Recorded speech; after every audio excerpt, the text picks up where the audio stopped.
Bendiciones, mis hermanos. En esta hora vamos a dar inicio a esta parte de nuestro estudio. Hemos estado estudiando diferentes temas sobre la consejería pastoral.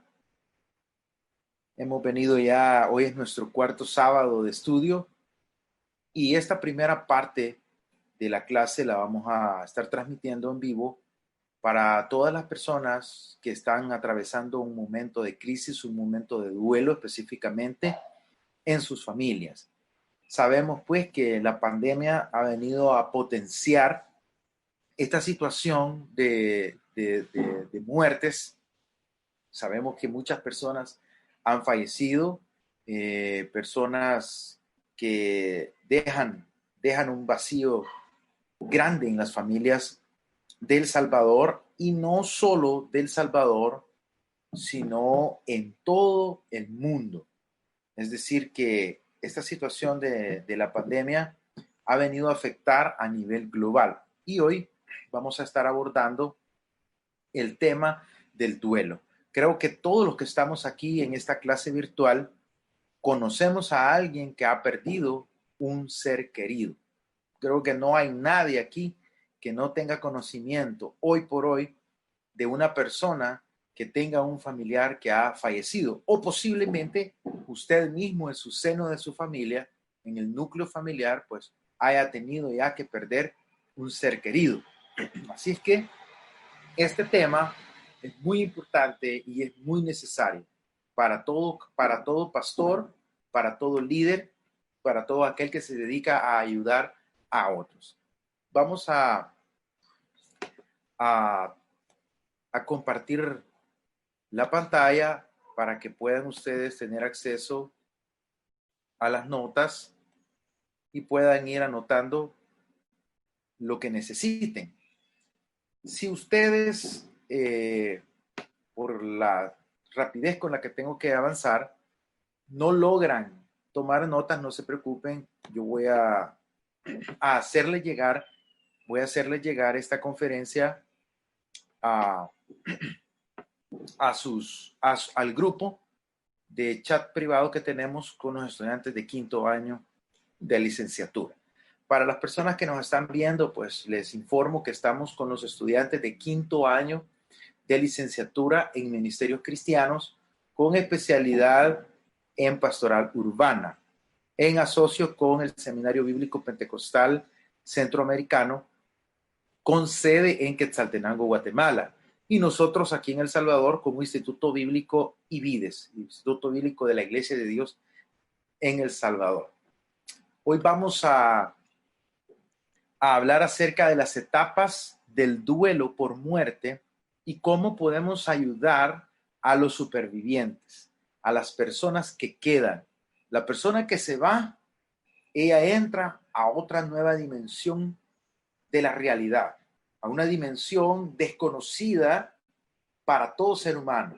Solo la Biblia habla acerca de la vida después de la muerte y profundiza en algunos detalles. En las religiones antiguas también se encuentran algunos datos, es decir, toda cultura ha tenido la creencia que la vida después de la muerte continúa. Entonces, nosotros como somos cristianos lo vemos desde una perspectiva de la Biblia. Y por eso tenemos ahí Juan 11, 25 al 26. Sabemos pues que Jesús claramente dijo, yo soy la resurrección y la vida. El que cree en mí, aunque esté muerto, vivirá. Es decir, que la vida después de la muerte es una creencia que el cristianismo da por sentado. El cristianismo no duda que después de esta vida física, material, haya una vida después de la muerte. Y esta vida después de la muerte, pues tiene sus propias características. Y esta parte pertenece a los estudios de la teología que se le conocen como el estado intermedio. Esta doctrina del estado intermedio estudia qué sucede con la persona después que muere en esta tierra, qué pasa con el juicio que vamos a recibir del trono, del juicio del tribunal de Cristo, el juicio del trono blanco, que ese es otro, no es el mismo del tribunal de Cristo. Entonces aborda a gran profundidad y con amplitud la doctrina del estado intermedio. Pero nosotros hoy no nos vamos a enfocar en la dimensión después de la muerte, sino que nos vamos a identificar con las personas que quedan. ¿Qué sucede con la persona que pierde un ser querido? A pesar de que somos cristianos y sabemos que la persona que muere con Cristo va a un lugar mejor, a un lugar donde va a estar mejor que nosotros, humanamente hablando, es imposible que nosotros podamos evitar muchas de las situaciones que vamos a hablar en esta conferencia. Entonces, como punto de partida, quiero decirles que yo creo en la resurrección y creo en la vida después de la muerte. Creo que el que muere en Cristo va a la presencia de Dios a un mejor lugar. Sin embargo, esto es necesario que lo sepamos por las personas que sobreviven, por los que quedamos aquí en la tierra. Por eso es importante que abordemos como pastores, como líderes que nos estamos formando para guiar y ayudar a otros, pues es importante que nosotros tomemos en cuenta este material que vamos a desarrollar. Lo primero que vamos a decir es, ¿qué es el duelo? Tenemos que partir por definir a qué nos estamos refiriendo cuando hablamos del duelo. Y en primer lugar, se dice que el duelo es una reacción de pérdida de un ser amado o una abstracción equivalente. El término duelo viene del latín dolus, que significa dolor, y es la respuesta emotiva, natural, a la pérdida de alguien, pero no solo la pérdida de alguien, sino también la pérdida de algo. Fíjese qué interesante que en la definición de duelo se nos dice que es una reacción, significa que es algo que resulta de una pérdida de un ser amado, pero no solamente de un ser amado, sino también en este caso de una abstracción equivalente. ¿Qué quiere decir la abstracción equivalente? Quiere decir de aquello que pueda ser que no sea un humano, pero que ha llegado a significar un valor profundo en nuestro psiquismo, en nuestra vida mental y emocional. Entonces, en este sentido, el duelo no solamente afecta cuando muere un ser querido, sino que también puede suceder cuando alguien es despedido de su trabajo, puede entrar en un proceso de duelo. Cuando alguien se divorcia y pierde a su esposa o se separa de su familia, también puede entrar en un proceso de duelo. Y cuando alguien pierde su empresa, pierde su negocio, pierde el trabajo de toda su vida, también puede entrar en un proceso de duelo, porque es una reacción de pérdida. Es decir, es como nosotros vivenciamos haber perdido lo que tanto amamos. En este sentido, el duelo es más amplio, ¿sí? Es más amplio. Y es una respuesta emotiva natural. Es decir, el duelo no es una enfermedad. Los síntomas y signos que aparecen en el duelo no representan una enfermedad. Es algo natural, es parte de la naturaleza humana, porque nos aferramos a algo que queremos, nos aferramos a alguien y pensamos que todo el tiempo esta persona va a estar con nosotros. Y cuando la muerte viene, nos sorprende llevándose el ser que amamos, las cosas que amamos o las desgracias naturales vienen y nos arrebatan lo que amamos. Entonces esto ocasiona que nuestro organismo, nuestra psicología reaccione ante tales situaciones. Entonces el duelo se manifiesta en el proceso de reacciones personales que siguen a una separación o a cualquier tipo de pérdida. Es decir, que van a venir una serie de reacciones emocionales por parte de la persona que está experimentando el duelo. Vamos a continuar. Habiendo ya dicho que es el duelo y entendiendo que es una reacción y que es natural, vamos a hablar en este momento acerca de las fases que los estudiosos de este tema en el área de la psicología plantean. Y ellos plantean que puede haber 5 fases en el duelo, es decir, a partir de la pérdida, a partir de la muerte del ser querido en adelante, pueden darse estas 5 fases. Quiero decirle de antemano que estas fases no son lineales. Es decir, no quiere decir que en orden sistemático la persona la va a ir experimentando. Puede ser que estas fases se den de manera interrelacionada. Lo importante es que nosotros como pastores o líderes o psicólogos que vamos a ayudar, como consejeros que vamos a ayudar a otros, lo importante es que tengamos claro estas fases, porque al acercarnos a ayudar a una persona, nosotros debemos identificar en qué fase se encuentra, porque cada fase tiene su propia particularidad. Entonces, veamos aquí lo que nos dicen los teóricos. La fase de negación es la primera fase que sucede.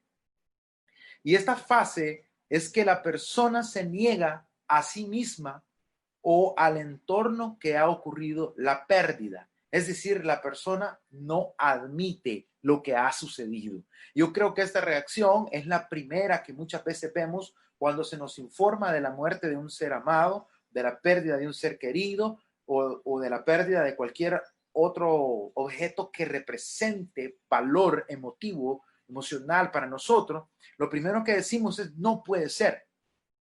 ¿No? La madre dice, no es mi hijo. El padre dice, no puede ser mi hija, no puede ser mi hijo, no puede ser mi esposa, no puede ser mi abuelo, no puede ser mi mamá, no puede ser mi papá. El hijo dice, no puede ser mi papá, no puede ser mi mamá. Lo negamos, no admitimos que esto ha sucedido, no aceptamos el entorno de los hechos, no aceptamos que la persona ha partido, no lo queremos reconocer. Y hay otra fase que es la fase de enfado e indiferencia. Y esta fase de enfado e indiferencia también puede ser euforia o enfado por no poder evitar la pérdida. Fíjese de que hay gente que, eso es muy común cuando a veces hay accidentes y hay muertos en las carreteras. La gente que llega, muchas veces los familiares, al ver la escena, se enfadan, entran en una fase de enfado y comienzan a querer golpear a los policías, golpear a los que están ayudando a la gente y suéltenme. Y hoy, esos son fases del duelo, o sea, el dolor de la pérdida desestabiliza la conciencia de la persona que está vivenciando el hecho. Entonces, hay gente que ante el duelo reacciona con enfado. Mire, yo he estado en velas donde los familiares están enojados.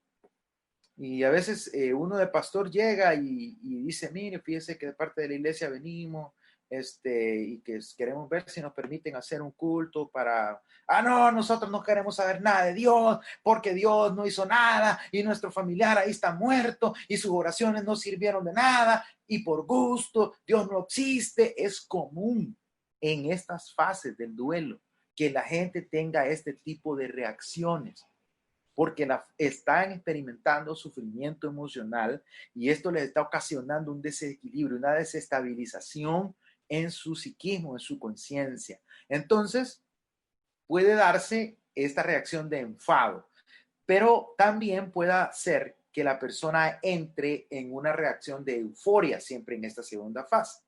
¿Y qué es la euforia? Bueno, la euforia es la exacerbación del sentimiento, es cuando se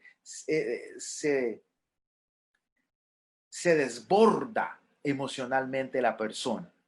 Yo he estado en velas de personas donde en una ocasión, en una vela habían muerto, fue un accidente muy grave en la ciudad de Santa Ana y murieron de una de nuestras iglesias de Dios, murieron creo que 7 personas. de la misma iglesia, 7 o 9 personas de la misma congregación. Entonces nosotros acudimos a la vela y un padre de los que estaba ahí en la vela había perdido a su suegra, había perdido a su esposa y había perdido a su hija. Entonces este padre de familia le dieron el tiempo, porque nosotros los cristianos tenemos la costumbre que decimos, si hay alguien de la familia que quiera decir unas palabras, le vamos a ceder un tiempo. Cuando hagamos eso, tenemos que saber que nos vamos a llevar sorpresas, porque las personas no están actuando en una condición, digamos así, fácil. Están atravesando mucho sufrimiento, por ende, están en un periodo de desestabilización emocional. Entonces, este joven agarró el micrófono, este joven padre, era un padre joven, quizás como de unos 28 a 29 años lo más, y él comenzó a hablar y hablar y hablar y hablar y hablar en una etapa de euforia. Él estaba hablando y hablando y hablando y hablando. No le miento, habló más de una hora. Habló más de una hora, sin parar, sin parar. Entonces, él estaba en esta fase de euforia por la pérdida de su esposa, de su hija y de su suegra. Entonces, estas son situaciones que usted como consejero tiene que tomarlas muy en cuenta. Luego, encontramos la tercera fase, según los teóricos de la psicología, y es la fase de negación. En esta, negociación. La negación es la primera fase. La segunda es el enfado o indiferencia o la euforia. También la indiferencia en la segunda fase, voy a retroceder un poco, es aquella gente que muchas veces le dicen, mira, fíjate que tu papá falleció o falleció fulano, y la persona se muestra como que nada pasa. Totalmente inmutada.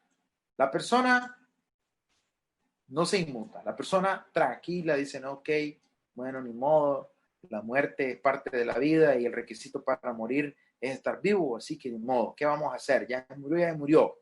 Esta es una reacción de indiferencia en la segunda fase. Vamos a la tercera fase, la negociación. Y en esta fase, la persona que ha tenido la pérdida comienza a negociar consigo misma o con el entorno, entendiendo los pros y los contras de la pérdida. Esta fase la persona comienza a reflexionar. La persona comienza a decir, bueno, la verdad es que era mejor que mi papá falleciera porque no hubiera quedado bien, hubiera quedado con tantas secuelas, con tantas situaciones. ¿Cómo hubiéramos hecho para cuidarlo?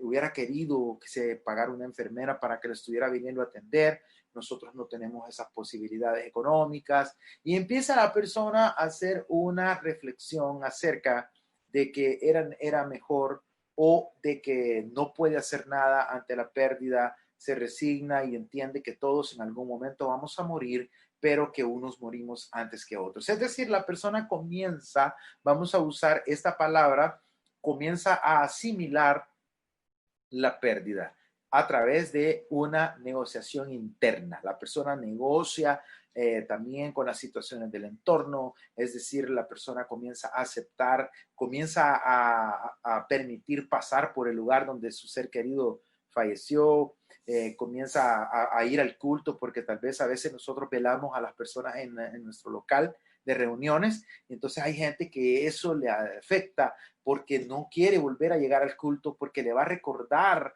que ahí velaron a su abuelita, que ahí velaron a su papá, que ahí velaron a su hermano, a su esposa, a su esposo, etc. Pero ya en esta fase de negociación, ya comienza la persona a aparecer al culto, comienza a llegar, empieza a aceptar el entorno en el que se dieron las cosas. Y luego entramos a la fase 4. Esta fase es la fase de dolor emocional. Por eso le digo que estas fases no son lineales, ¿sí? Y tampoco todos los que tienen pérdidas pasan en orden por ellas, sino que algunos viven 2 fases, 3 fases, de acuerdo a la personalidad. La personalidad es un factor determinante cómo se vive el duelo, las creencias, los valores que la persona tenga. Entonces, en la fase de dolor emocional, se experimenta tristeza y dolor por la pérdida. Esta fase es complicada porque de repente vemos que alguien en la vela no lloró, lo vemos de lo más tranquilo, lo vemos relajado, da todas las vueltas, manda a comprar la caja, va al cementerio a dar las vueltas para el terrenito donde lo van a sepultar. Bueno, aquí en El Salvador pues no hay cremación, que yo sepa. Hay otros países donde sí se ocupa la cremación. Aquí pues nosotros, hasta donde yo sé, siempre es a través del entierro. Tiene uno que ir a comprar un terrenito al cementerio. Entonces, la persona da todas esas vueltas y dice, no, yo tengo que darle fuerza a mi familia, yo tengo que apoyar porque mi mamá está triste, mi hermano está triste, yo tengo que... Esta persona se para en la brecha y empuja todo, hace todos los trámites, atiende todo. El problema es que de pronto cae a la fase de dolor emocional. Entonces, esta persona que tal vez en la vela estuvo de lo más tranquilo, en el entierro estuvo de lo más tranquilo, lo vemos tal vez 15 días después, totalmente hundido, desanimado, llorando a mares. No se le puede ni siquiera preguntar, mire, ¿cómo está? Porque empieza a llorar, porque está en una fase de dolor emocional. Está experimentando sentimientos profundos de dolor. Entonces, esto es bien importante que lo sepamos. Si usted, pues, ve a esta persona y usted en la vela lo vio bien tranquilo y a veces la gente dice, pues, estas cosas no son de formación común. Nosotros las estamos recibiendo porque estamos en un programa especializado para ayudar, pero nuestra cultura no está preparada para ayudar generalmente. La gente dice, pero mira, si vos en la vela estuviste bien tranquilo, en el entierro bien tranquilo y hoy te agarro de llorar. No, hombre, vos sos arrevesado, allá tenías que llorar. No, lo que pasa es que estas son situaciones psicológicas que la persona es primera vez que las está viviendo. Nadie es experto en morirse ni en ver que se muere otro. Esto siempre nos toma por sorpresa, ¿sí? Entonces, en esta fase puede haber mucho dolor y la persona puede hacer que generalmente llore, que generalmente se quebrante al mencionarle el tema o a veces con solo ver pasar un entierro la persona se puede quebrantar. A veces con solo ver una fotografía de un ataúd la persona puede comenzar y caer en llanto porque está en una fase de dolor emocional. Luego viene la fase quinta, que es la fase de aceptación. La persona asume la pérdida, pero jamás se olvida. Esto es importante. Es decir, una cosa es que asumamos la pérdida. Es decir, lleguemos al punto en el que ponemos los pies en la tierra y decimos, mi papá ya no está conmigo, mi mamá ya no está conmigo, mi tío ya no está conmigo, mi papá, mi hermano, mi amigo, mi mejor amigo, mi esposa, mi novia, ya no está conmigo. Ya este punto es cuando aceptamos y decimos, bueno, él ya no está, ya no tiene caso que yo siga llorando, ya no tiene caso que yo siga guardando duelo, guardando luto. Hay gente que se viste de negro hasta por un año. Pues son costumbres de los pueblos para externar el sufrimiento emocional. Es una manera de pedir ayuda y consuelo. Entonces, hay personas que están en esta situación donde aceptan la pérdida, pero esto no quiere decir que se va a olvidar. Es decir, usted a su ser querido siempre lo va a tener presente. Yo escribí un pequeño artículo en mi página, mi perfil de Facebook, donde hablo acerca de la sustancia social que nos transmiten nuestros seres queridos a nosotros y nosotros le podemos transmitir a otros. Para Carlos Marx, la personalidad es la suma de todas las interacciones sociales. Él hablando como filósofo. Entonces, esto es importante porque con cada ser querido que yo me desenvuelvo, que yo me desarrollo, esta persona deja una huella en mi personalidad, pero yo también dejo una en esta persona. Y aunque esta persona muera, parte de su sustancia social ya queda en mí. Y esto sucede con los padres, pues los padres se vacían en los hijos, las madres se vacían en los hijos, y esa sustancia social, cuando el padre muere, ahí ha quedado parte de esa sustancia de aquel padre. Entonces, eso es imposible borrarlo. ¿Sí? Aquí no existe de que erróneamente la gente dice, no, con el tiempo se le va a olvidar. Las personas frecuentemente dicen, no, con el tiempo se va a olvidar de su hijo, se va a olvidar que se le murió el papá, se va a olvidar que No, eso no se olvida. Simplemente la persona asimila la pérdida, aprende a vivir con la pérdida, ¿sí? Aprende a recordar sin perder el control emocional. Esa es la señal cuando una persona ya superó su pérdida. cuando ya la persona puede hablar de su ser querido y ya no se descontrola. Ya la persona dice, no, sí, la verdad es que me hace falta mi papá, nunca me voy a olvidar de mi papá, los consejos que mi papá me dio, jamás los voy a olvidar, etcétera, etcétera, etcétera. Pero usted lo ve a la persona, lo ve tranquilo, sí, tal vez se siente un poquito triste, dice, sí, pero no se descontrola. No es como en la fase de dolor emocional, que usted medio le menciona la pérdida y la persona pierde el control emocional y dice a llorar, rompe en llanto, o a veces puede caer en mutismo, se puede quedar callada y no mencionar nada. Pueden haber diferentes manifestaciones, reacciones, pero aquí ya la persona ha caído en una fase de aceptación. Así que esto es muy importante que nosotros como consejeros lo sepamos. ¿Por qué razón? Porque estos hermanos van a regresar cuando reanudemos las actividades de la iglesia. Muchos de nuestros hermanos van a llegar en estas diferentes fases porque han perdido sus familiares, han perdido sus seres queridos por la pandemia. Entonces tenemos nosotros que ser conscientes como consejeros de esta situación. Yo espero que todos los que están aquí, que no son pastores, pero que son líderes en sus iglesias, ayuden a sus pastores a apoyar a estas personas. No se vayan a andar haciendo usted el desentendido ahí, no. Usted ya sabe esta situación y esto le va a servir a usted sobre cómo podemos ayudar y acercarnos a una persona que está atravesando una pérdida. Ahora vamos a hablar un poquito acerca del tiempo de duración del duelo.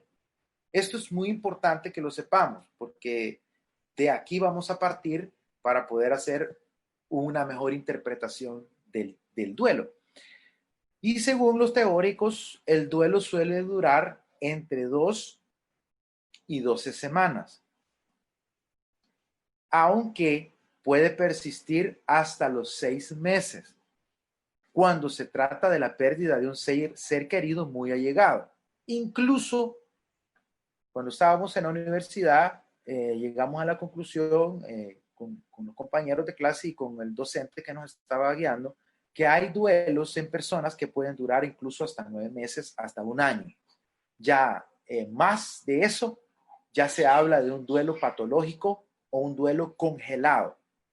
Entonces, en el caso de que los síntomas no cesaran después de periodos de tiempo anteriormente citados y provocaran problemas, es decir, ¿cómo vamos a saber que un duelo ya se salió de control? ¿Cómo vamos a saber que un duelo ya se convirtió en depresión, por ponerles un ejemplo? Bueno, lo vamos a saber si después de estos periodos citados, es decir, si ya la persona pasó un año, 2 años, 3 años, y la persona sigue triste, la persona no quiere trabajar, es decir, la persona ya no vuelve a las actividades normales de la vida diaria, entonces nos encontramos ante un duelo congelado, ante un duelo patológico que ya se convirtió posiblemente en una depresión o en otro tipo de padecimiento o de alteración.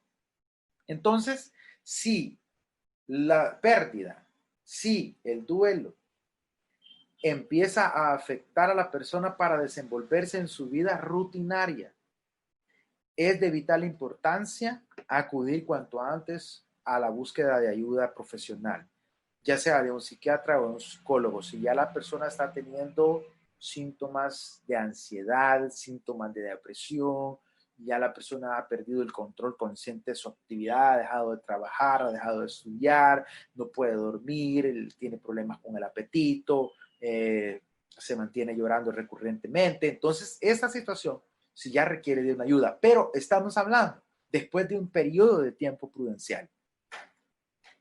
Antes es totalmente normal que usted entre a su casa y encuentre a su mamá llorando porque su papá falleció hace un mes. Es lo más normal, aún 6 meses, aún todavía un año. Es normal, o sea, no estamos hablando de que la persona está enferma o está deprimida. Por eso le digo que esto es bien importante que a nosotros nos quede claro, porque de ahí va a depender el procedimiento, cómo nosotros vamos a atender a la persona, cómo nosotros la vamos a recibir y qué palabras nosotros le vamos a administrar a esta persona. Entonces,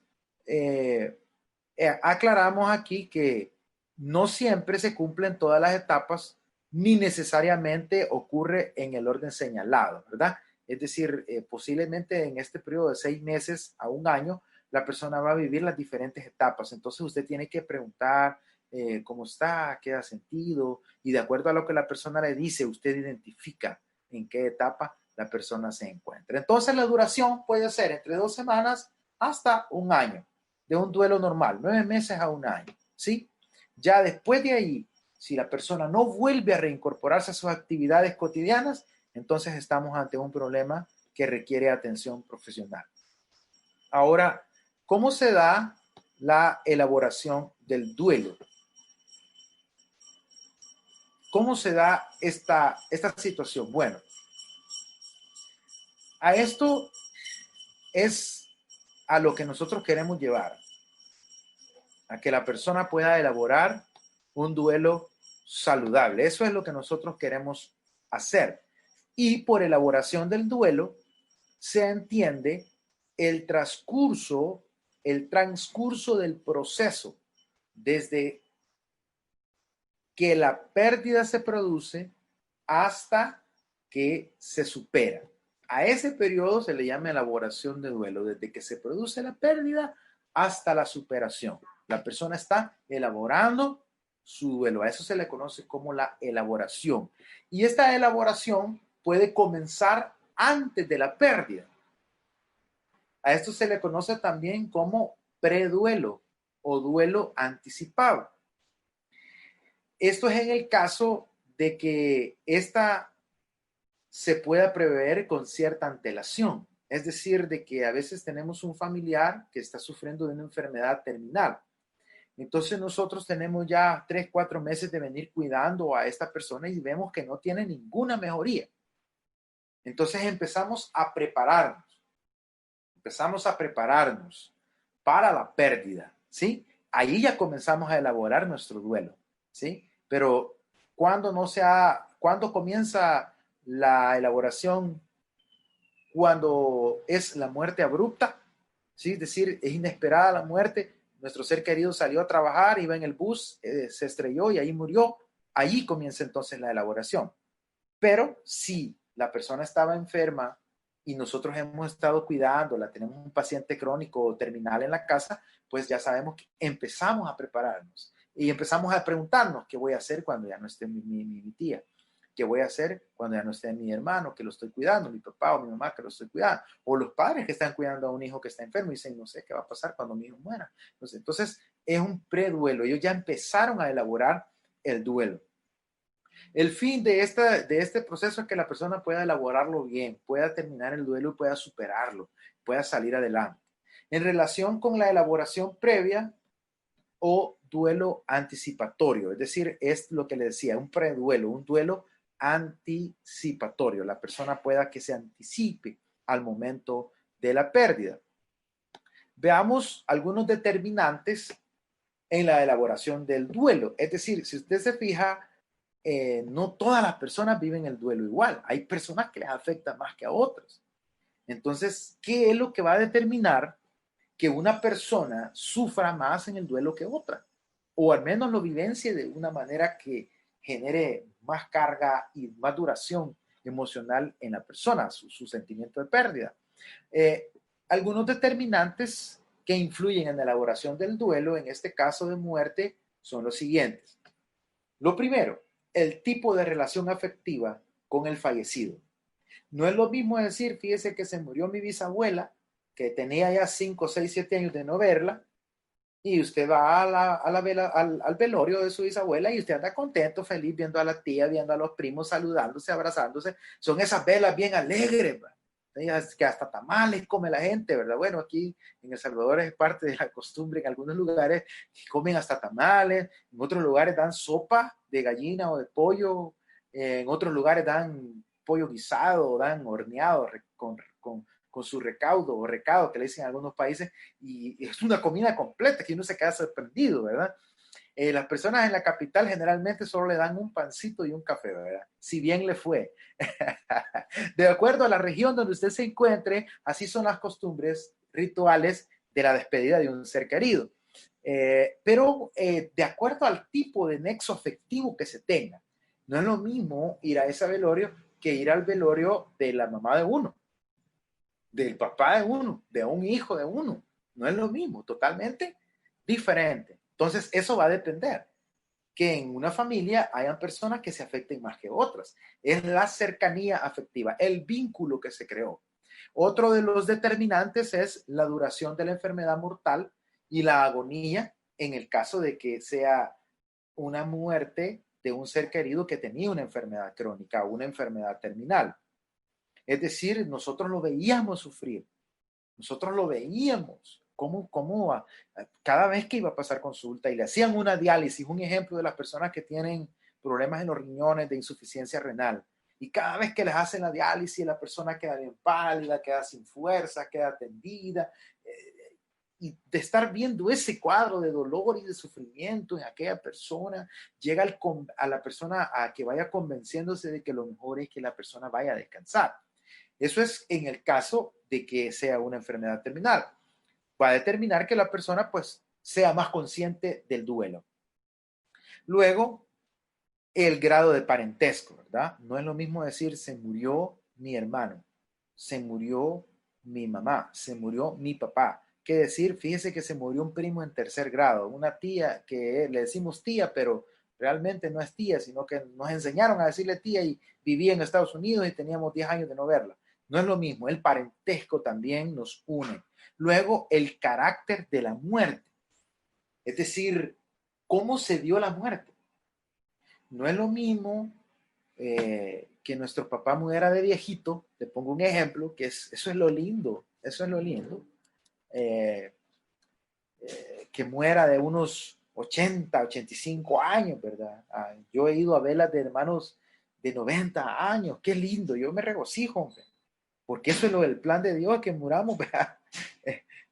Que en buena vejez. No es lo mismo eso a que muera en un accidente, no es lo mismo a que muera por la violencia. Iba pasando un enfrentamiento entre pandilleros y le cayeron a él 5 balazos y quedó tirado en la calle. Aquel cuadro mórbido, aquella escena mórbida, penetra el psiquismo, penetra la conciencia, generando dolor emocional agudo. Entonces, estos son determinantes que van a decirnos qué tanto la persona pueda estar afectada, ¿sí? El carácter de la muerte. Otro elemento es el aspecto del cadáver. No es lo mismo que a usted le digan, mire, fíjese que él murió estrellado en un carro, un accidente, y pues yo no le aconsejo que lo vea, pero si usted quiere, mire. Pero como siempre el padre o la madre quiere ver a su hijo o el hijo quiere ver a su papá, etcétera. Entonces ya va a la morgue y mira tal vez el cuerpo de su padre completamente desfigurado. Esas escenas penetran el psiquismo. Y eso va a determinar que sea difícil que la persona recupere su vida normal, porque es una impresión psicológica fuerte el aspecto del cadáver. O por ejemplo, fíjese de que yo tengo un ritual personal, este es un ritual mío. Yo voy a las velas, pero yo nunca veo los cadáveres. Yo no voy a ver el cadáver ahí en el féretro, en la cajita. Yo no lo veo, porque yo quiero recordar a la persona en vida, llena de vida, con una sonrisa en el rostro. Eso me ayuda a mí a disminuir la ansiedad de la muerte. Pero como, fíjese que esto también, al que ha perdido su ser querido, le ayuda. Por ejemplo, hay algo que le llaman en las velas, en los entierros, particularmente en los entierros, le llaman el último adiós. Y es cuando ya está a la orilla de la sepultura, la caja, y allí la destapan. A veces la destapan toda, a veces destapan solo la ventanilla que traen las cajas, los féretros, los ataúdes. Y se fija usted que las personas hasta hacen fila, ¿verdad? Y lo pasan a ver, y a ver, algunos abrazan la caja y gritan y lloran y dicen, ¿por qué te vas? Y etcétera. Eso es saludable, eso es bueno, porque ayuda, eso se llama desprendimiento, ayuda al desprendimiento. Y aquí le doy una recomendación a usted como consejero. Por favor, cuando acuda a una vela, siempre anime a los seres queridos a que vayan al entierro. Nunca es bueno que alguien se quede sin ir al entierro, porque eso afecta al desprendimiento y puede ser base para un duelo congelado, para un duelo patológico. Entonces, siempre es bueno el desprendimiento. Ahora bien, yo lo hago porque, como imagínense a mí como pastor, cuántas personas me ha tocado enterrar. Usted no tiene ni la idea. Mi pastor Arturo, mi persona, bueno, aquí están estudiando Isaías y está estudiando Maín, que son de nuestra iglesia. Ellos saben que es un trabajo arduo, ¿verdad? Cuando la iglesia es grande, de repente mueren a veces 3 o 4 personas el mismo día, familiares, de hermanos y todo. Entonces, no repartimos las velas porque a veces han sido demasiadas. Pero yo hago ese ritual en la vela. Yo, si llego a la vela, yo no veo la persona. Pero eso es algo que a mí me ayuda, ¿sí? No estoy diciendo que sea parte de la terapia. Eso es un mecanismo personal. Yo se los comparto porque de repente le pueda servir a alguien. El aspecto del cadáver, perdón. El grado de dependencia. Es decir, si yo dependía en gran medida de la persona que falleció emocionalmente, o si no dependía, pues obviamente la muerte va a ser más suave para mí. Pero si yo dependía emocionalmente de esta persona, y no digamos si dependía económicamente de esta persona, o sea, el grado de dependencia va a determinar que la pérdida a mí me impacte más todavía. Luego, el sexo del superviviente, es decir, de la persona que queda viva, porque no es lo mismo, por decirle un ejemplo, que muere en un matrimonio, muere el esposo y digamos que el esposo había asumido el rol y él sostenía la casa y él proveía y la esposa siempre había estado en casa atendiendo a los hijos y el hogar. O sea, ahora que el esposo no está, la carga para la esposa es doble, porque ahora ella tiene que velar por adquirir las finanzas necesarias para sacar el hogar a flote, más el cuidado de los hijos. Entonces, eso influye en el duelo. Esta mujer se va a sentir totalmente desesperada y angustiada posiblemente. ¿Por qué? Porque se siente vulnerable por el sexo, es decir, por su sexo como mujer. Ajá. Entonces es importante que también tomemos en cuenta este elemento. El aporte social o las redes sociales. Esto no se refiere al Facebook, ¿verdad? Lo aclaro, ni al Twitter, ni al Instagram, no nos referimos a esas redes sociales, ¿sí? Nos referimos a aquellos soportes emocionales que descansan en los grupos pequeños, es decir, la familia, los amigos, los compañeros de trabajo, ¿sí? Esas son nuestras redes de soporte social.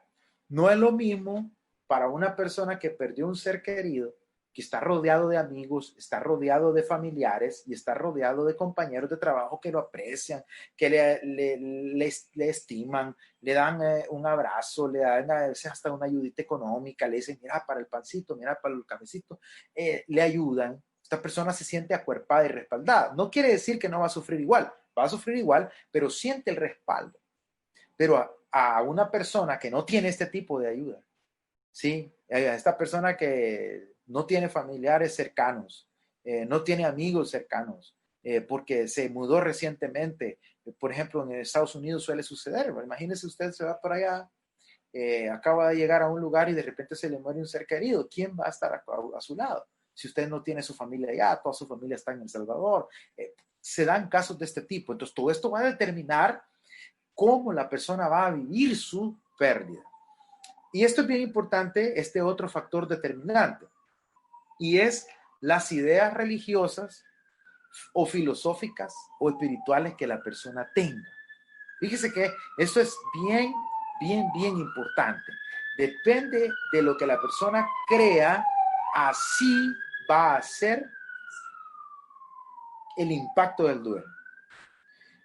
Fíjese de que hay algunos estudiosos que dicen que las personas que creen en Dios enfrentan de una mejor manera la elaboración del duelo. Porque como acuérdese que el que cree en Dios dice, mi familiar está en un lugar mejor. Por eso comencé esta conferencia con la lectura del Evangelio de Juan. Jesucristo es la resurrección y la vida. Yo soy la resurrección y la vida. El que cree en mí, aunque esté muerto, vivirá. Y el que vive y cree en mí no morirá eternamente. Es decir, el cristiano tiene la fe y la certeza de que su ser querido ahora está en la presencia de Dios, disfrutando de la consolación de Dios. Pero qué difícil es para aquella persona que tiene ideas filosóficas que no le ayudan a concebir el duelo. Esto lo va a agudizar más. La creencia, cómo interpreta la vida, cómo interpreta las cosas, va a producir carga y dolor. Entonces es importante que usted analice el sistema de creencias de la persona que está experimentando el duelo.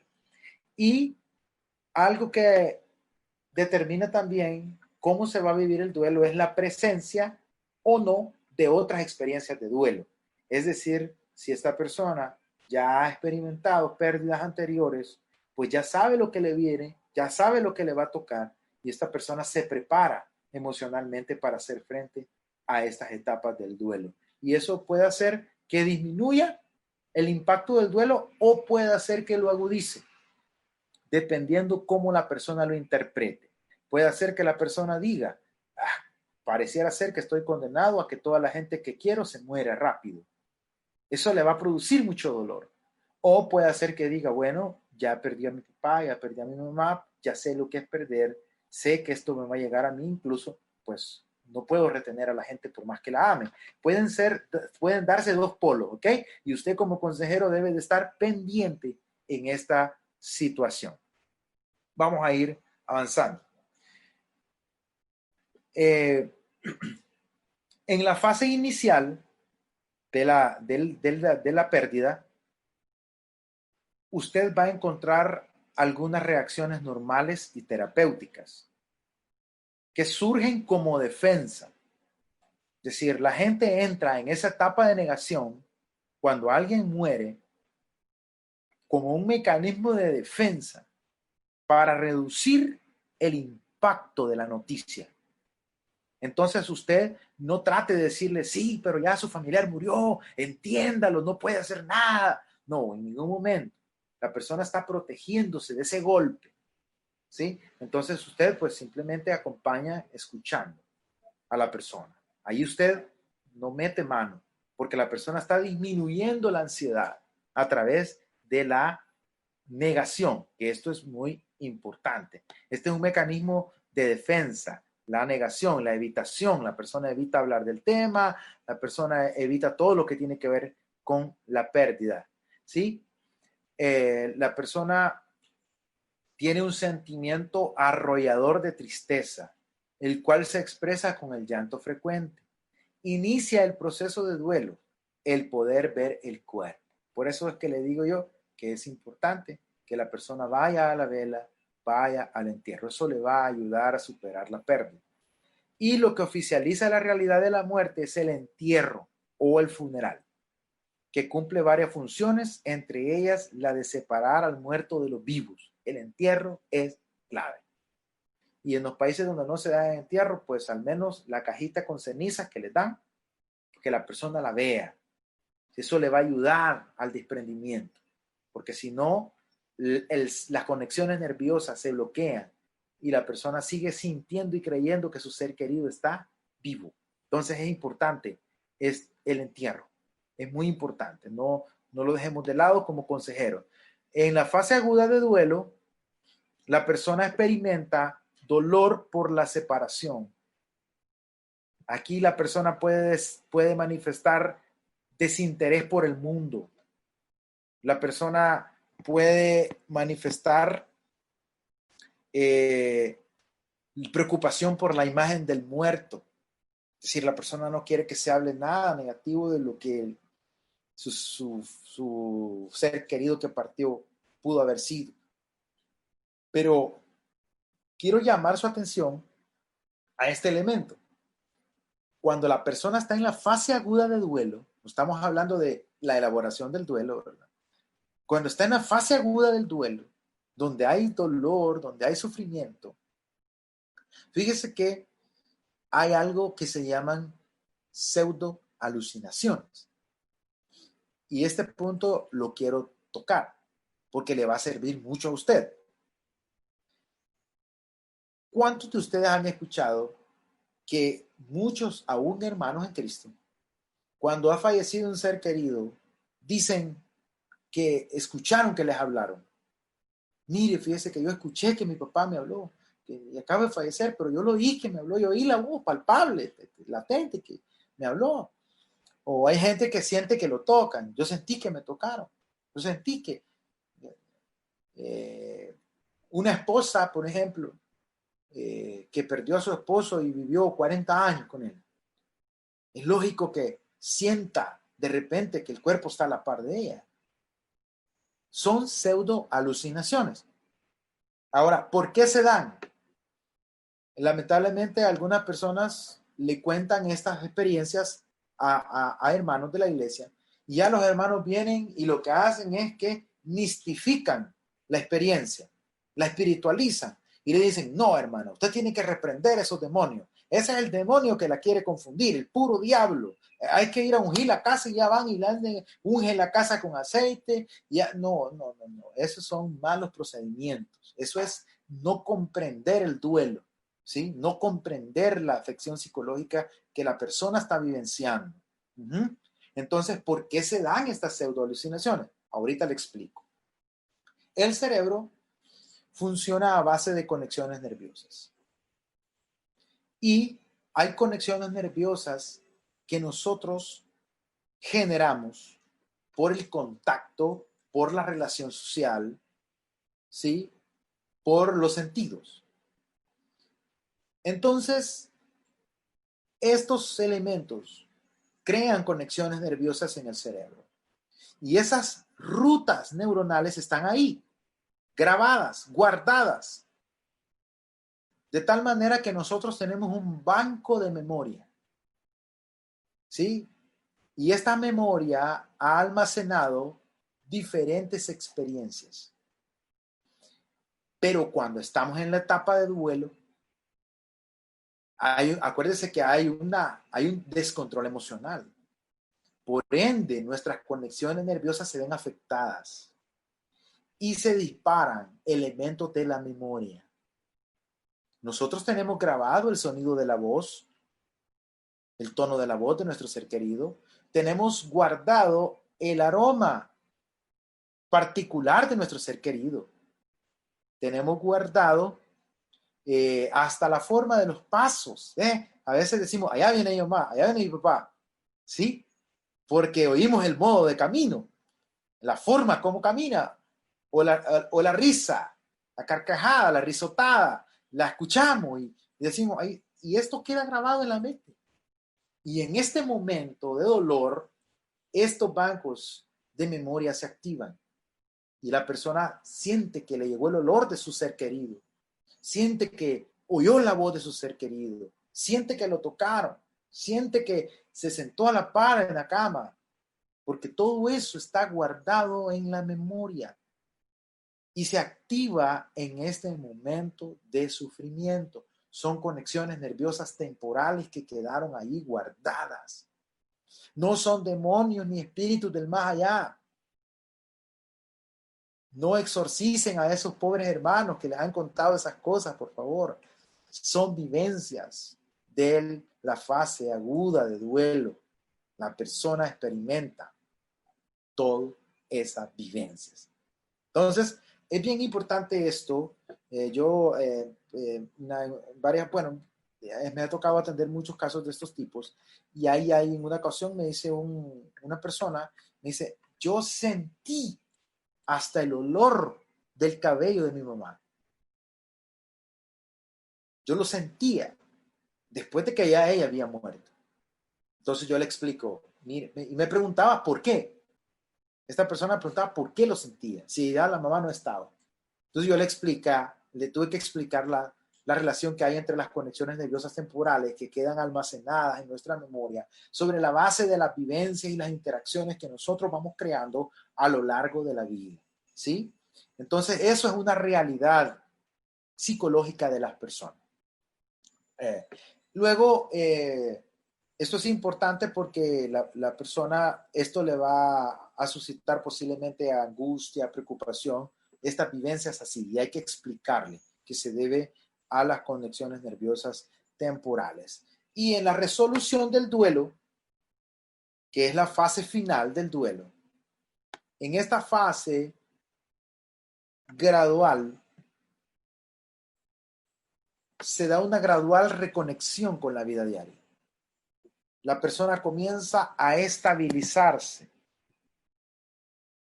a pesar de los altibajos de la etapa anterior, de la fase aguda de duelo. Los recuerdos del ser que ha desaparecido traen sentimientos cariñosos. En lugar de sentimientos de angustia y de dolor y de pena, traen recuerdos de sentimientos cariñosos. La persona comienza a recordar a su ser querido de una forma tranquila y siempre sintiendo alegría o aquellos momentos felices que vivieron. Esto ayuda para que la persona comience a recobrar gradualmente todas sus actividades con normalidad. Los recuerdos, como le decía, traen, en algún momento se mezclan con tristeza, en algún momento con dolor agudo y en algún momento con nostalgia, pero ya no deshabilitan a la persona, ¿sí? Ya la persona va avanzando con toda normalidad y tranquilidad. Ahora bien, 4 tareas que hay que completar, que hay que hacer para completar el duelo. Número 1, esto le sirve a usted para guiar a la persona que está teniendo el duelo. Aceptar la realidad de la pérdida. O sea, en ningún momento usted debe negar que la persona que falleció ha partido. ¿Por qué? Porque el que ha perdido al ser querido, él quiere escuchar que le digan, no hombre, si está vivo, tal vez no está muerto, vamos a llegar a tiempo, le vamos a poder ayudar. O sea, la realidad de la pérdida.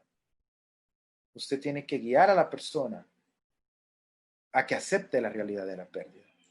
Sobre todo cuando ya la persona pasó un año y no quiere aceptar la realidad de la pérdida. Entonces ahí usted como consejero tiene que hacerle ver que ya la persona ha partido. Y hay una pregunta clave que yo hago cuando me toca atender este tipo de situaciones. Y la pregunta que yo hago es esta. ¿Cómo cree usted que le gustaría verla a usted, a su ser querido? Es decir, su ser querido que partió, ¿cómo quisiera verle a usted en este momento? Generalmente las personas dicen, yo sé que quisiera verme feliz. Yo sé que quisiera verme alegre. Quisiera verme comiendo, quisiera verme trabajando, quisiera verme cantando, predicando, haciendo lo que siempre me gustó hacer. Ahí está la clave para que la persona acepte la pérdida. Si él siempre le quiso ver feliz, ¿por qué usted no quiere aceptar esa voluntad de su ser que falleció para usted? Él ya partió, pero que él haya partido no quiere decir que él haya querido que usted esté en esta situación. Él se fue y no lo pudo evitar. Su ser querido partió y no lo pudo evitar, pero él no quiere que usted viva más tiempo en esta condición. Tiene que aceptar que él ya no está y comenzar a reorganizar su vida, recordando que su ser querido siempre le quiso ver feliz. Entonces esto hace que la persona ponga los pies en la tierra y diga, la verdad es que sí. La verdad es que mi papá siempre me quiso ver feliz, mi mamá siempre me quisieron ver feliz, mi hermana, mi hermano, ellos siempre. ¿Por qué tengo que continuar triste? Parece que esto hace que la persona caiga en la cuenta que la tristeza le ha desbordado ya por mucho tiempo. Guiamos entonces a esta persona. Luego, le ayudamos a experimentar la realidad de la pérdida. yo le recomiendo a las personas que puedan visitar la tumba después de un tiempo prudencial, porque eso le va a ayudar a experimentar la realidad de la pérdida. Yo recuerdo cuando mi hijo murió, yo pasé 2 años que yo no podía visitar la tumba, pero por una situación que se dio, que una hermana de la iglesia, que es como mi familia, eh, ella tuvo que viajar a Estados Unidos y ella era la que siempre me mandaba a limpiar la tumbita al niño y a pintar la crucita. Ella ya no pudo hacerlo. Entonces yo tuve que agarrar valor para ir a la tumba de mi hijo. Entonces, ir a la tumba de mi hijo a mí me ayudó a experimentar la realidad de su pérdida. Ver esa tumba ahí y con mis manos escribirle el nombrecito en la cruz, porque ya estaba borrosito, ya necesitaba mantenimiento de la tumbita. Eso me ayudó a mí a vivir la realidad de mi pérdida, a dejar de evitar ese momento de sufrimiento. Por eso la tercera recomendación es sentir el dolor y todas sus emociones, porque a veces caemos en el error que le queremos aminorar el dolor a la persona. No, no se le puede aminorar el dolor. La muerte produce dolor y hay que permitir que la persona la viva. Y hay que dejar que la persona llore. Y si la persona quiere gritar, que grite. No, no debemos reprimirla, porque eso la va a enfermar. Y esto se aplica tanto en el inicio del duelo, de la elaboración del duelo, como en el tiempo de que ya se le está ayudando a la persona. Fíjese que en la mayoría de velas a la gente ahí le andan queriendo poner inyecciones calmantes, dicen, queriéndole dar pastillas para que se duerma, para que... Eso es daño, eso enferma a la gente. Hay que dejar que la gente viva la muerte con todo y su dolor. Y hay que dejar que la gente llore. Cada vez que yo voy a una vela y me acerco a dar el pésame a la persona que está sufriendo, yo siempre le digo a la persona, si quiere llorar, llore. Y esa persona se me tira aquí en el hombro y se quiebra en llanto. Yo no le digo, no llore, hermana, ya está con Cristo, gloria a Dios, ya venció. No, ese soy yo, porque yo no he perdido a nadie. Yo llego fogoso y llego con ánimo, pero aquel que está ahí llorando, no. Entonces yo le debo ofrecer mi hombro y decirle, llore, desahogue, saque todo lo que está sintiendo. Y esta persona comienza a llorar. Y en algunas veces hay personas que me lo han agradecido con el tiempo y me dicen, mire, le quería dar gracias porque después me dio pena que yo le dejé todo, todo lleno de lágrimas, su traje, me dice, pero con el momento yo no pensé en eso, me dice, pero le quería dar las gracias porque usted, cuando usted me dijo esas palabras, si quiere llorar, llore. Ay, mire, yo sentí como que me quitaron un tapón y me solté. Es importante que la persona llore. Si quiere llorar, que llore, que viva ese dolor, que lo externe. Y cuando ustedes estén aconsejando a una persona y en medio del aconsejamiento ustedes ven que la persona quiere llorar, ustedes no se asusten, eso es parte. El llanto tiene una función estabilizadora de las emociones. Después de llorar, el cuerpo se relaja y tiene claridad para pensar. Si la persona no llora, si la persona reprime la tristeza, oiga lo que le voy a decir, se va a enfermar de colitis, se va a enfermar de un montón de cosas. Porque esto, ¿sabe cómo es? Esto es como que usted tenga una olla de presión. La tensión emocional va a buscar por dónde salir. Y si el llanto, que es el mecanismo dejado por Dios para evacuar la tristeza, lo reprimimos, lo que vamos a hacer es enfermar a esta persona. Entonces, déjela que sienta el dolor. Dígale, llore, llore. Un padre se debe llorar con el alma, un hijo se llora con el alma. Y déjelo que llore, no tenga miedo. Y hay gente que se aguada, no se asuste, no tenga miedo. Si hay una enfermera ahí cerca, pues que le vean el pulso, la presión, pero esos desvanecimientos es por la fuerza de la descarga emocional. O sea, la presión emocional se liberó y aquella persona se aguada. No tenga miedo, siéntela y dele aire y le póngale un poquito ahí de alcoholito para que se recupere, o sea, reanímenla. Y si hay alguien ahí que le pueda dar una resucitación, digamos, unos primeros auxilios más adecuados, pues que lo haga, pero no tenga miedo. Deje que la persona suelte ese dolor, que saque esa presión emocional que lo tiene agobiado y angustiado.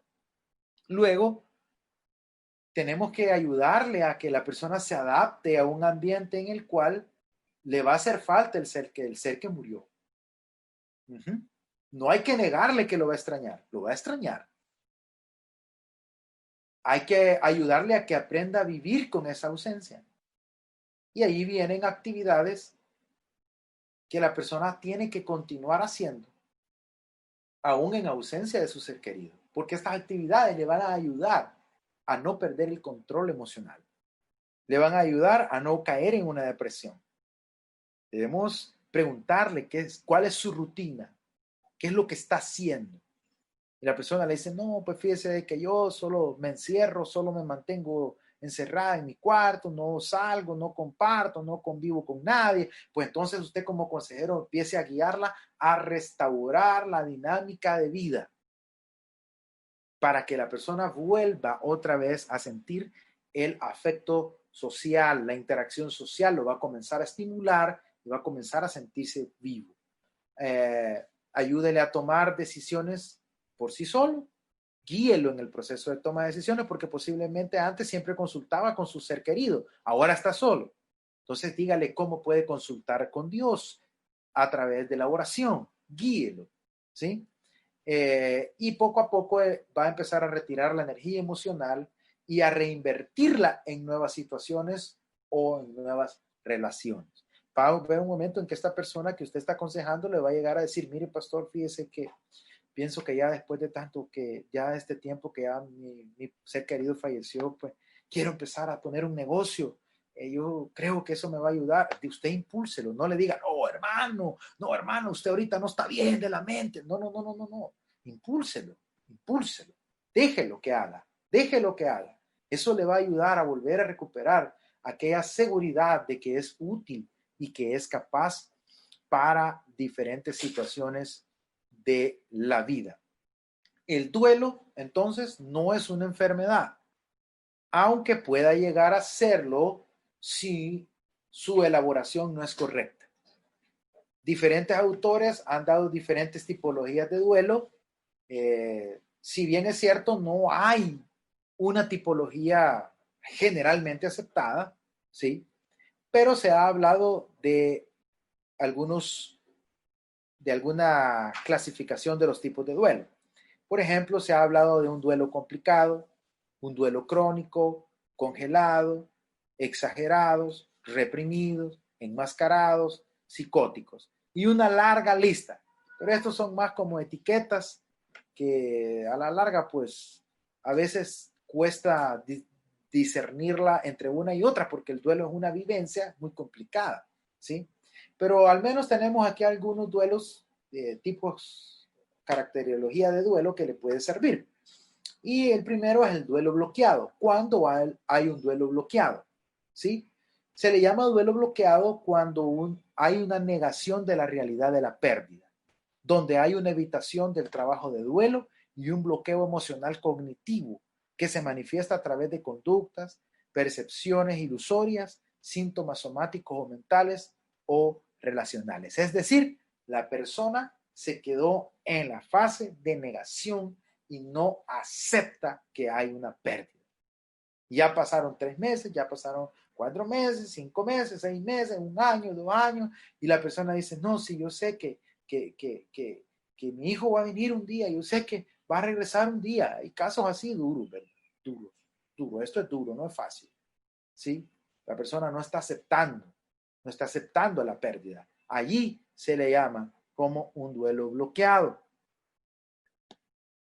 También se le llama el duelo complicado. Hay otro tipo de duelo que se le llama el duelo complicado, cuando los síntomas o conductas de riesgo sostenidas en el tiempo y de intensidad riesgosa para la salud dentro de su contexto de pérdidas. Es decir, de que la persona sostiene conductas riesgosas. ¿Qué es una conducta riesgosa en el elemento psicológico, verdad? Bueno, por ejemplo, pasar solo encerrado con la luz apagada en su cuarto, a oscuras, ¿sí? Ya por mucho tiempo. Esto le va a generar cambios en la química del cerebro, porque la luz y el sol tienen un papel importante para la activación del tono cortical. Entonces, son conductas de riesgo. La persona se caracteriza por este tipo de comportamientos en el periodo de duelo. Ya la persona entonces tiene un duelo riesgoso. ¿Por qué? Porque puede llegar a una depresión si sigue con ese sistema de comportamientos. Luego, como número 3, dentro de esta tipología del duelo aparece el duelo patológico, que es el duelo que se caracteriza por la persistencia o intensidad de los síntomas. Ha llevado a algunos o a varios de los miembros de la familia a detener la vida laboral, social, académica y orgánica. Es decir, ya el duelo es patológico cuando la persona ya necesita que otro lo cuide. ¿Sí? Ya la persona, su sufrimiento emocional se salió de control de tal manera que ya no quiere trabajar, ya no quiere estudiar, ya no quiere hacer nada, pero no solamente él, sino que no quiere quedarse solo, tiene que estar alguien siempre en la casa, tiene que haber alguien siempre para cuidarlo. Obviamente, si estamos hablando del caso de un anciano o una anciana, pues son cosas de lógica, de sentido común. Un anciano o una anciana necesita que se le ayude de acuerdo a la edad que tenga y si hay alguna discapacidad. Pero estamos hablando de una persona que no lo necesita, pero se ha aislado completamente y si esa persona, si no la bañan, no se baña. Si no le llevan la comida al cuarto, no come. Ya es una persona que está pidiendo un cuidado. Ahí estamos hablando ya de que esta persona no pudo elaborar su duelo y el duelo se le convirtió en patológico. Así se le llama a esta caracterología. ¿Qué acciones se deben realizar y qué acciones no se deben realizar? Sí, porque hay acciones que como consejeros debemos aconsejar a otros que hagan, pero hay otras que no se deben hacer ante una persona que ha sufrido una pérdida. Veamos entonces estas acciones. Mire,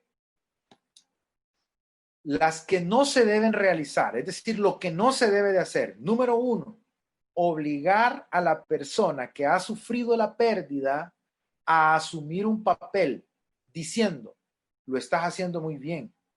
Debemos dejar que la persona tenga sentimientos perturbadores sin tener la sensación de que nos está defraudando. Es decir, debemos de permitir que la persona viva su duelo sin estarle diciendo si lo está haciendo bien o lo está mal, o lo está haciendo mal, ya que ahí no hay nota, no hay calificación, no hay ni bueno ni malo, simplemente está viviendo su duelo. Debemos de dejar no debemos de decirle a la gente, mire, usted está defraudando a su papá, está defraudando a su mamá, mire cómo está, ay, llorando, todo aguado, todo descontrolado, mire, no, hombre, usted está poniendo en pena a la familia, nosotros no somos así. Eso es totalmente erróneo. La persona no está en la capacidad de asumir un papel. Y nosotros como cristianos a veces cometemos el error. Hermana, no dé mal testimonio. Miren los mundanos. La van a ver que ahí anda llorando, que ahí anda triste. ¿Cómo es posible? Eso no es de Dios. No, no, no. Cuidadito como hacemos. Esas son locuras. Son chabacanadas.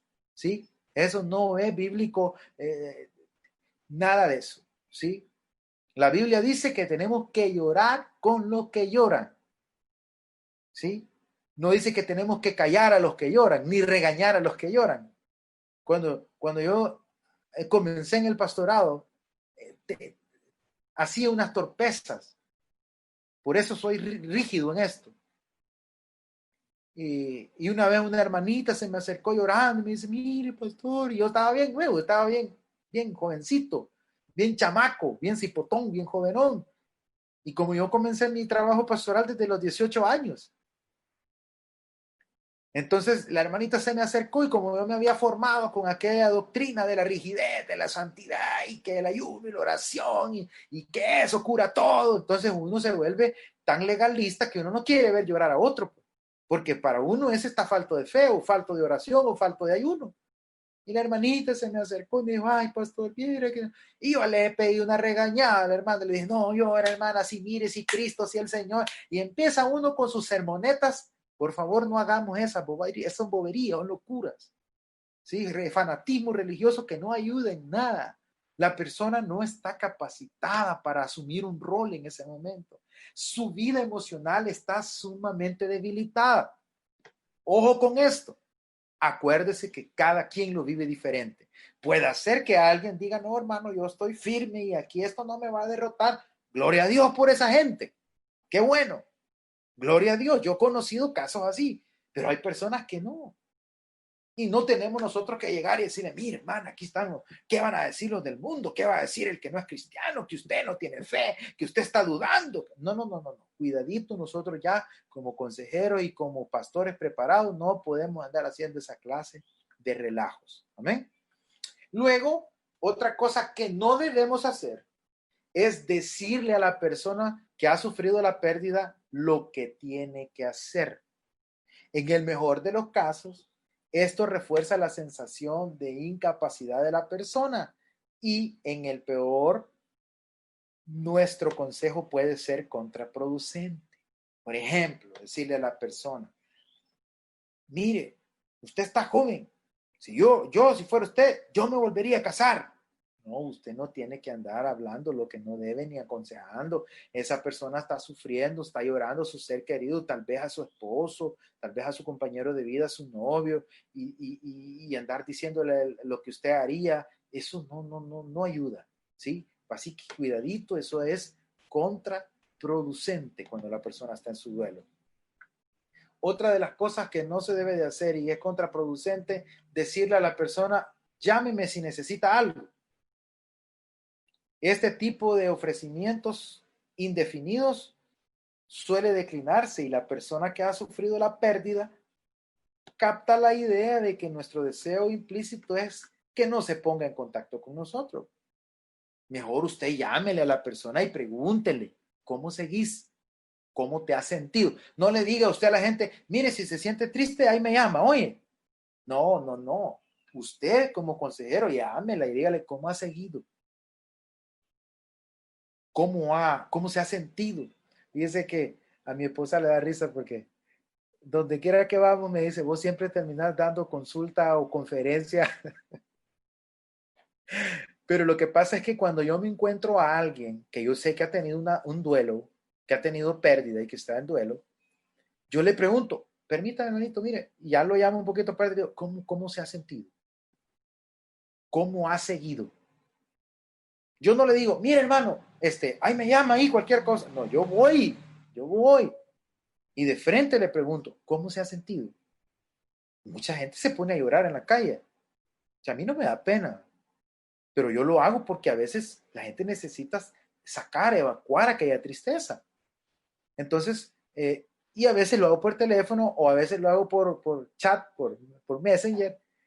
Y las personas me dicen, mire, viera qué terrible, viera que esto, qué es. Y a la gente me cuenta. Pero no le diga a la gente, mire, si está triste, ahí me llama, ahí me avisa. No, usted como consejero pregúntele y monitoree a la persona. Tampoco le sugiera que el tiempo cura todas las heridas.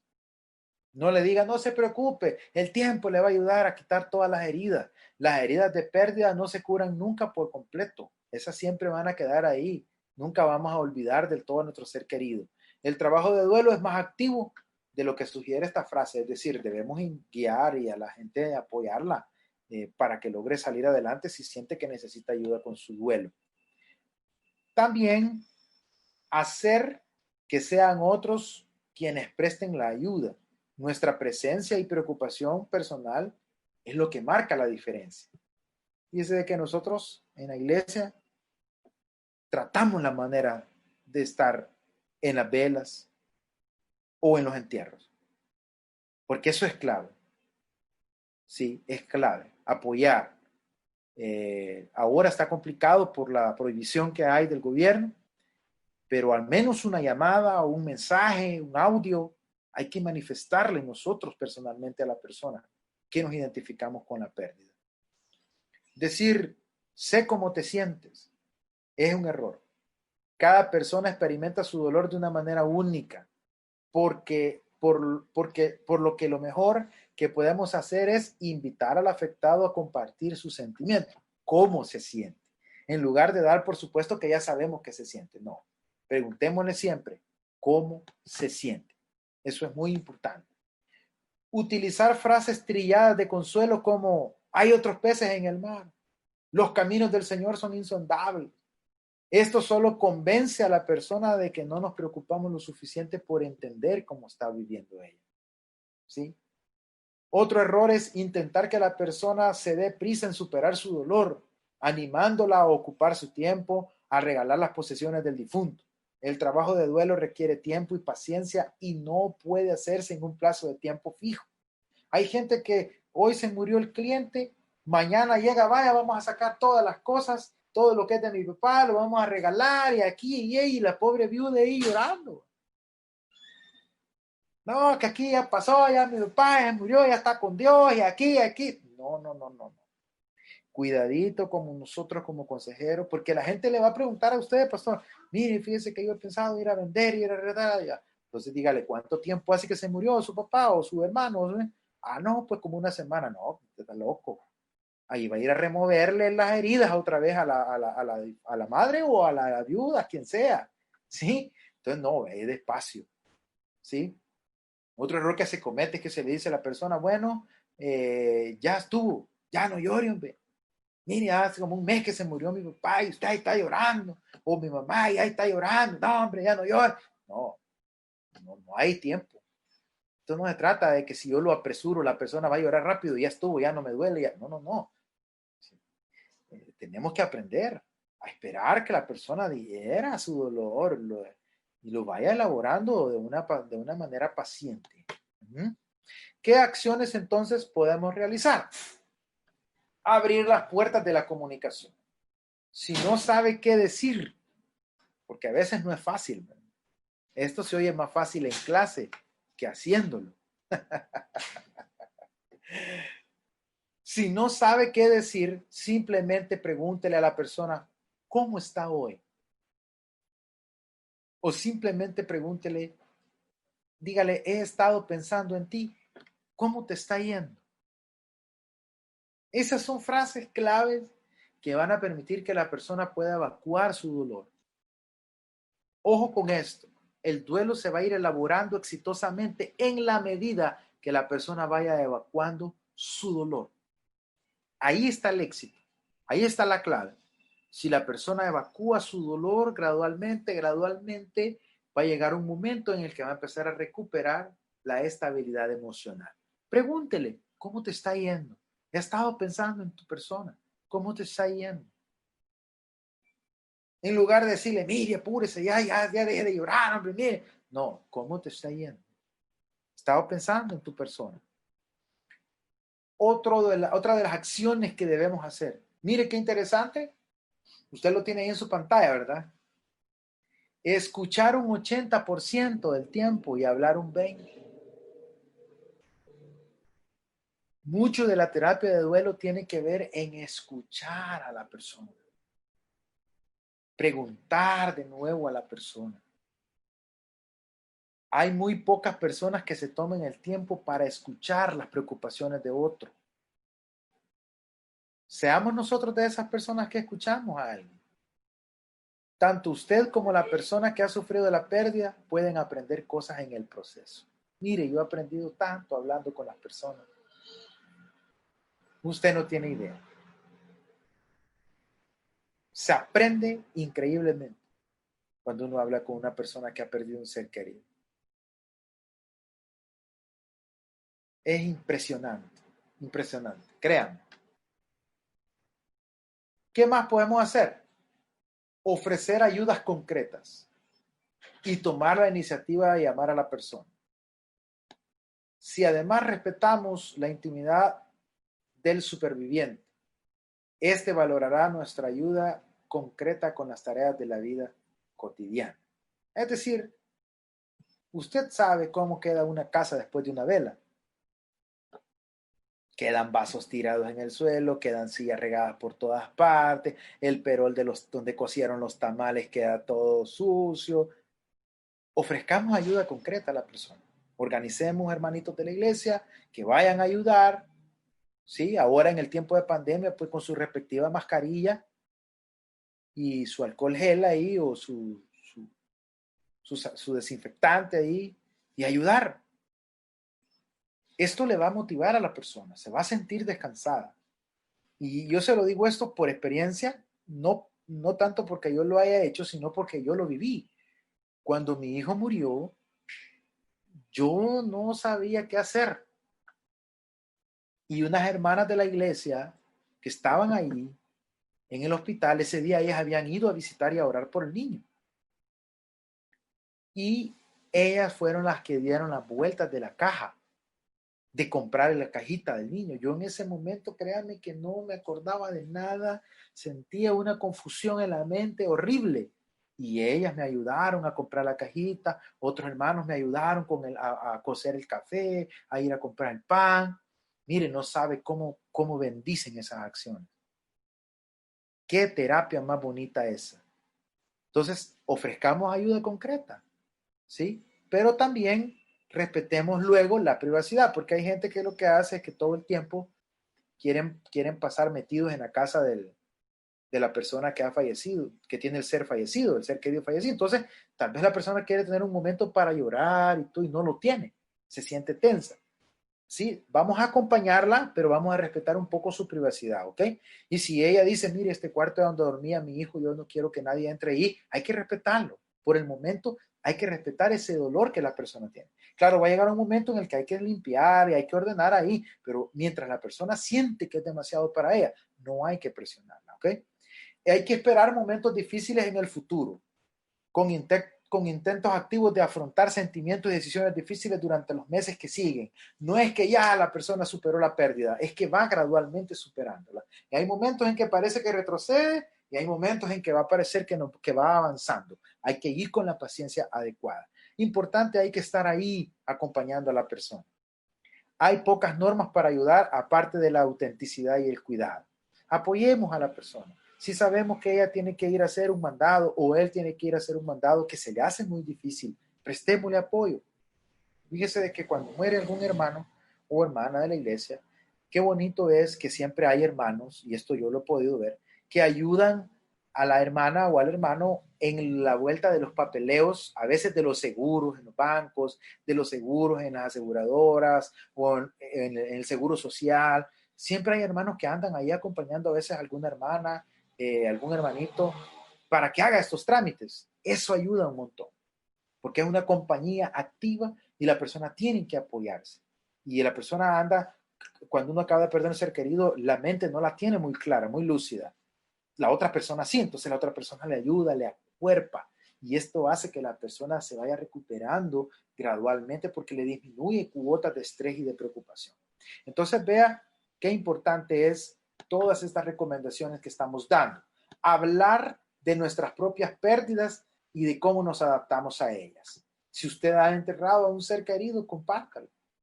Dígale, mira, fíjate que yo te comprendo, ¿verdad? Lo que estás pasando no es nada fácil. Yo enterré a mi papá y me sentí triste y aquí y allá. Cuéntele. Y si usted siente ganas de llorar ahí en lo que está platicando, llore. No hay problema. Se trata de compartir la vivencia. Ahora no voy a llorar a la fuerza. No voy a llorar a la fuerza. Si no siente ganas de llorar, no llore, pero sí compártale la vivencia que usted ha tenido. Eso le va a animar a la persona y va a decir, si él lo superó, yo también lo puedo superar. Entablar un contacto físico adecuado, poniendo un brazo sobre el hombro de la persona. Eso es importante. ¿Sí?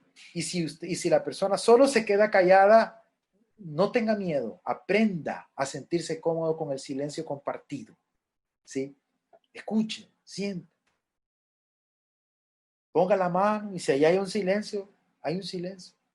Yo acabo de enterrar a mi tío esta semana que pasó, el día, creo que miércoles, lo enterramos a él, un tío que para mí fue, pero tipazo, a calidad, solo tengo recuerdos bonitos de él, hermano de mi papá, Y gracias a Dios, pues nos dejaron entrar al cementerio porque él murió de un paro cardíaco, no murió de coronavirus. Entonces nos dejaron entrar al cementerio y solo dejan entrar 15 personas ahora por las nuevas restricciones que hay. Y cuando lo sepultamos, al regreso, mi prima, la hija de él, venía caminando en total silencio. Y los dos veníamos caminando en total silencio. O sea, yo respeté el silencio que ella estaba experimentando.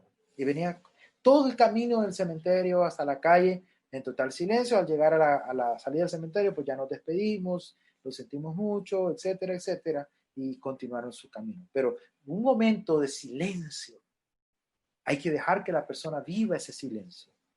Ese silencio es curativo. Hay que dejarlo. Es importante. Y aquí viene una recomendación que para mí es de oro y espero que ustedes la tomen en cuenta. Si todo lo demás no se le quedó, no importa. Pero esto sí es clave. Sea paciente con la historia de la persona que ha sufrido la pérdida y permítale compartir sus recuerdos del ser querido. Si todo lo demás no se le quedó, no importa. Esto es clave. La persona que ha tenido la pérdida le va a contar la misma historia muchas veces. Sea paciente, escúchela. No le diga, ay, aburripó, habla de otra cosa, solo de lo mismo hablar. No, déjelo que le cuente la historia las veces que sea necesario. Cada vez que esta persona cuenta la historia, hay descarga emocional que está sucediendo ahí y hay sanación, hay sanidad en su psicología de la persona. Es importante en su vivencia afectiva, hay sanidad. Entonces hay que dejarla que cuente la historia, que cuente la historia, que cuente la historia. No hay que reprimirla. Esto es clave. Esto es clave.